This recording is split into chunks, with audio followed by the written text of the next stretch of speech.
ఇప్పుడు ఒక కాన్సెప్ట్ చెప్పుకుందాం. హిందూ మతం ఉంది, మనం హిందువులం అని చెప్పుకుంటున్నాం.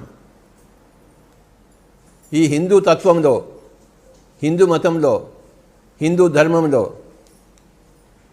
ఉన్న ప్రధానమైన కాన్సెప్ట్ ఏదయ్యా అంటే దాని పేరే వర్ణాశ్రమ ధర్మము.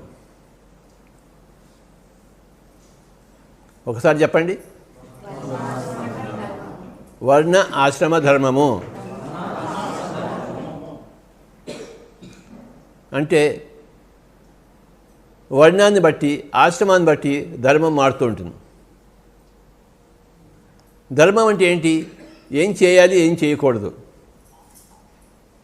అని తెలుసుకోవడమే ధర్మం. ధర్మం తెలుసుకున్న వాడికి ఏం చేయాలో తెలుసు, ఏం చేయకూడదో తెలుసు. ధర్మం తెలియని వాడికి ఏం చేయాలో తెలియదు, ఏం చేయకూడదో తెలియదు. ఏం చేయకూడదో అదే చేస్తుంటాడు, ఏం చేయాలో చేయకుండా ఉంటాడు. ధర్మం తెలిసినప్పుడు ధర్మం ప్రకారం నడుచుకుంటాడు. ఎలాగైతే గూగుల్ సెర్చ్ చేసి మనం ఒక ఇంటికి దగ్గరికి వెళ్తామో, అడ్రస్ తీసుకుని వెళ్తామో, గూగుల్ ఉంటే సరిగ్గా ఇంట్రెస్ట్కి వెళ్తారు. గూగుల్ లేకపోతే వాడిని అడిగి వీడిని అడిగి, వాడు తప్పు చెప్పి వీడు తప్పు చెప్పి మనం తిరుగుతూ ఉంటాం ఊరంతా ఇంటి అడ్రస్ కనుక్కోలేక. అలాగే ధర్మం తెలియకపోతే ఏవేవో చేసేస్తుంటాము, చేయవలసినవి చేయకుండా ఉంటాము, చేయకూడదు చేస్తూ ఉంటాము.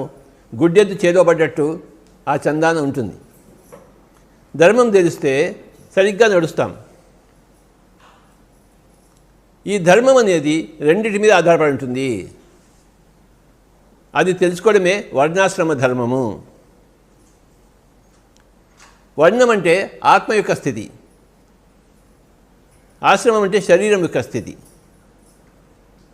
ఇక్కడ రెండు ఉన్నాయి, ఒకటి శరీరం ఉంది, ఒకటి ఆత్మ ఉంది.